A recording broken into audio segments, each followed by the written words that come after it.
So picture this, fresh out of college, my first job, and I'm in this industrial plant training. I needed to fasten a valve screw. No screwdriver inside, so naturally I grab a pair of pliers. My trainer, he sees this and immediately he stopped me. He said, "Sergio, never do that. In an industrial plant, not using the right tool can cause accidents. People can die." Now, that might sound a little bit dramatic for the office work, but that lesson, it stuck with me. Using the right tool for the right job is a principle that goes way beyond factories. It applies to, well, pretty much everything, including how we manage our projects. And speaking of experience, for those of you who are new here, I'm Sergio. I'm a tech lead at Sony, and I've spent the last 13 plus years launching products right here in Japan. I've also picked a few Agile certifications along the way, and I've seen lot of different project approaches. Now, don't get me wrong, I absolutely love Agile. Seriously, I've been using it for over 15 years now. I've seen it work wonders in software, hardware, heck, I've even seen it applied in kindergartens and hair salons. Every single project I've touched in the last 5 years, Agile. I even used a simplified version with my second grader to track his weekly chores and homework. It's super versatile. But, and this is a big but, despite my genuine appreciation for Agile, I've also learned that it's not a silver bullet. It's not the best fit for every project. Sometimes trying to force an Agile approach can actually be counterproductive and even a bit of a mess. So, how do we know when to go Agile and when to, well, not? To figure that out, let's first understand that work can broadly be split into two different types. The first one, you've got definable work. This is stuff that's well understood. There's low certainty because chances are you or someone else has done it a gazillion times before. The processes are clear and repeatable. Think about assembling line work, or building a house from a detailed blueprint, or even routine IT tasks like wiring installations following a strict code. You know the steps, you know the outcome. Then there's high uncertainty work. This is where things get interesting. This category involves frequent change, a lot of complexity, and often a lack of predefined processes. We're talking about work that creates new knowledge or applies existing knowledge in totally novel ways. Think about software development. How often do requirements really stay the same from start to finish? Or AI research for self-driving cars? Or designing a brand new gadget, or even developing a life-saving pharmaceutical drug. Lots of unknowns, lots of learning as you go. So, we've got these two broad types of work. How does this help us choose the project management approach? This is where a super useful framework comes in, the Stacey Complexity Model. Now, some of you might know the Sinefin framework. Sinefin framework. And we can definitely dive into that into a future video. But today let's focus on Stacey. So this model was developed by Ralph Stacey, and it helps us categorize problems based on two key things. How much agreement we have on the requirements, basically what we need to do, and how much certainty we have about the technology or the how we are going to do it.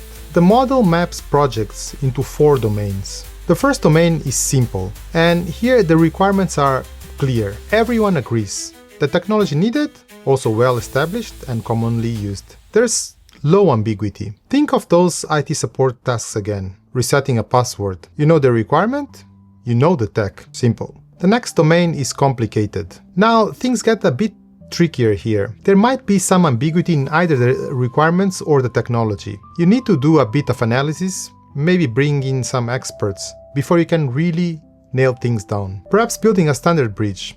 The general engineering principles are known, but site-specific analysis is still complicated. And the third one is the complex domain. This is where many of our tech projects live. Requirements, there's often a lack of consensus or they evolve a lot as we learn more. The technology needed, that might be uncertain too, or it might need to emerge as the project progresses, and this is usually what happens. Most software development fits squarely here. You start with an idea, but the final product often looks different as you iterate and get feedback. And the final domain is the chaotic.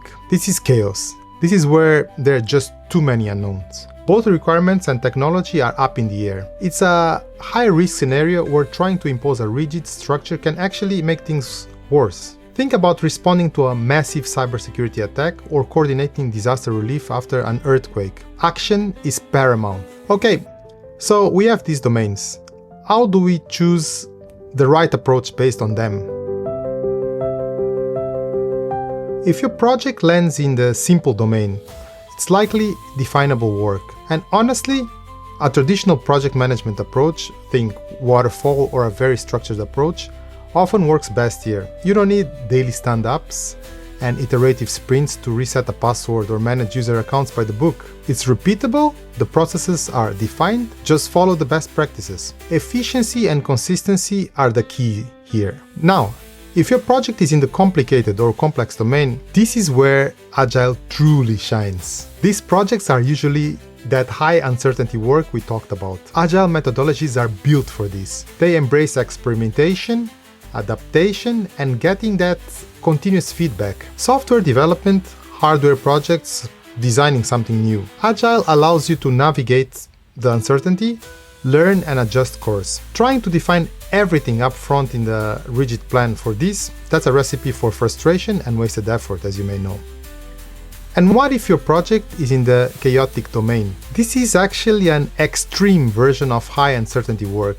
And in these situations, structured approaches, agile or otherwise, often just get in the way, at least initially. Reacting quickly to events is far more important than detailed planning. Think about it. A major system outage, a natural disaster. You can't wait for a sprint review or a formal change request meeting. Leaders need to act swiftly, prioritize speed and containment over perfect planning. And once things stabilize, then we can introduce a more structured approach to recover and rebuild. So, wrapping up, in our fast-paced world of project management, whether you're a tech lead, an engineer, or anyone steering a project, success really depends on choosing the right tool, the right approach for the work at hand. The Stacey Complexity Model gives us a fantastic framework to figure this out. For definable work in that simple domain, traditional project management often ensures efficiency and consistency. For high uncertainty work in those complicated or complex domains, Agile is your best friend, embracing change and iteration. And for chaotic work, swift, decisive reaction and crisis management are crucial before any formal structure can really help. Just like my trainer taught me all those years ago, you wouldn't use pliers for a screw if a screwdriver is all you need. Applying the right methodology to your project, it's exactly the same principle. It just leads to better outcomes, less frustration, and ultimately, more successful projects. Understanding the nature and complexity of your project will always be the key to choosing the most effective path forward. So what are your thoughts? Have you ever seen Agile misapplied or a traditional approach forced onto a complex problem? I'd definitely love to hear your experiences. If you'd like to share, feel free to drop a comment down below. And if you found this helpful, you know what to do. Give that like button a click, and if you haven't already, please consider subscribing for more content on tech, leadership, project management, and navigating the awesome world of engineering. So, thank you so much for watching, and I'll see you in the next one. Cheers!